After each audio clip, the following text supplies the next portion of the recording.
for Daryl Tuffy, who will open up this third one-dayer. Gilchrist on strike. And Gilchrist on the move straight away.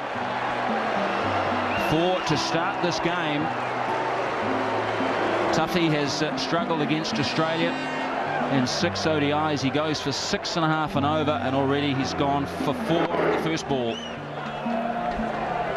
No ball as well. So not the start Tuffy wanted.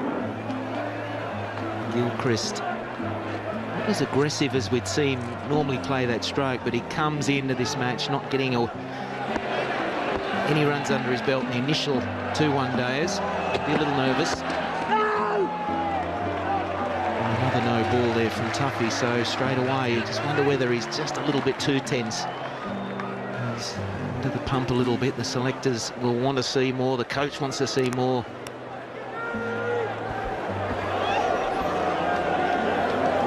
.35 the average for Gilchrist, similar to that of Nathan Astle. Strike rate is right up there though, 94 1000s. Off to a good start, Adam Gilchrist, the best striker in the world. Wait there, no.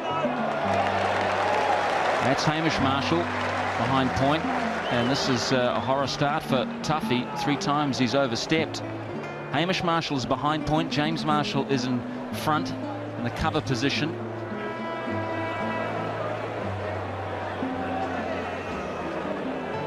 Two slips and 3 on the offside, saving 1. So far Australia 7 for none, and you could say without a ball being bowled. Maybe this time. No ball again. Well, I've never seen 4 in a row to start a match.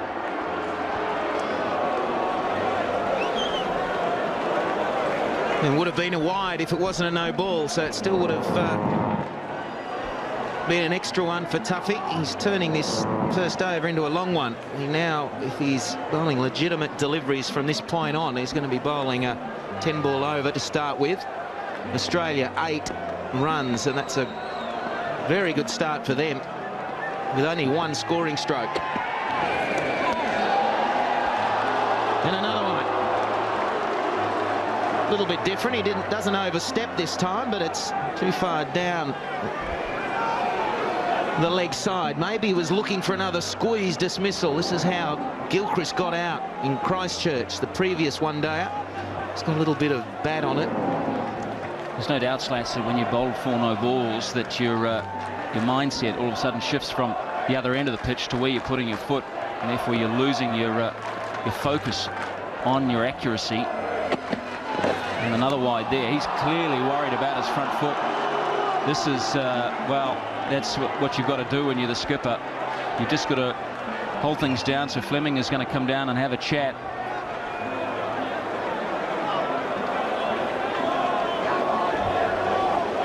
Well, that should be over. That's 6 deliveries gone. So now, if Tuffy is able to bowl his 10 overs, he's actually bowled 11. That's without any more extras. I think that there's going to be a couple of wides in there, maybe another no ball, but it's a shaky start from Tuffy.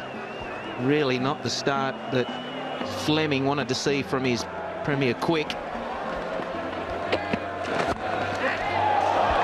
Another good stroke.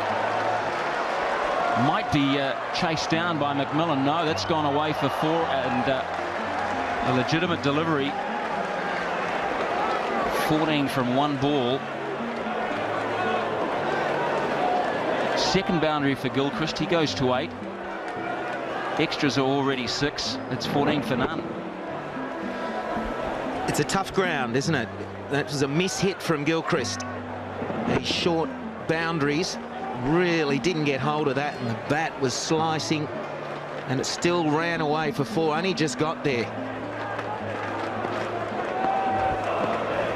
Jennings changed the field, slip out, short cover in. That'll be wide.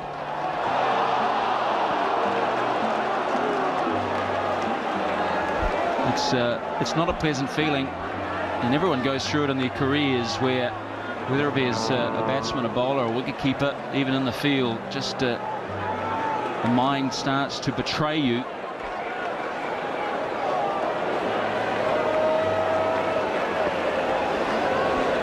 You've got to feel sorry for him, don't you? It might sound funny for an Aussie saying that, but you've got to. He just can't get that radar right. There we go. And a big cheer, as you'd expect. That's better. That'll give him a lot of confidence. Might stop Stephen Fleming chewing his fingernails there at first slip as well. And what you've got to do is you've got to say, right, that's my start. I've got to forget about everything else and now work on this next ball and the ball after. A little bit confusing if you've just tuned in. 2 balls, 15 for no loss. And if you have just tuned in, there's been a few wides and no balls. And another one. Dear, oh dear. Well, Fleming's already once taken a bit of a stroll down and have a chat, try and settle his nerves, just give him the basics, and he's probably saying, look, just forget holding it down the seam, hold it across the seam so there's nothing through the air for you. And let's just get this over, done with. You just got to get through. It's a tough time for Tuffy, and you've got to feel sorry for him.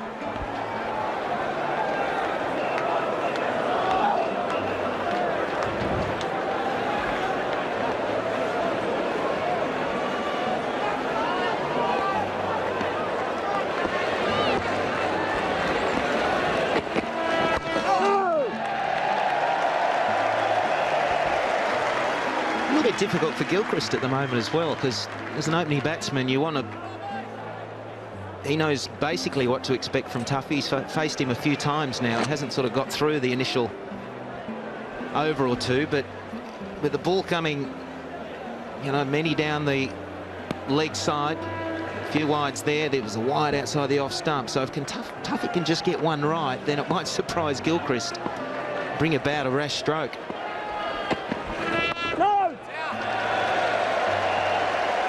Very difficult at times facing a bowler that's all over the shop. A guy like Shoaib Akhtar can be extremely difficult to face at times. Different to Tuffy because he bowls probably 15k quicker, but he's at certain days he's all over the place, and then when he gets it right, you're not really expecting it to be on line and a good length. So Tuffy can make the most of these extra deliveries he has to bowl, and there's a few of them.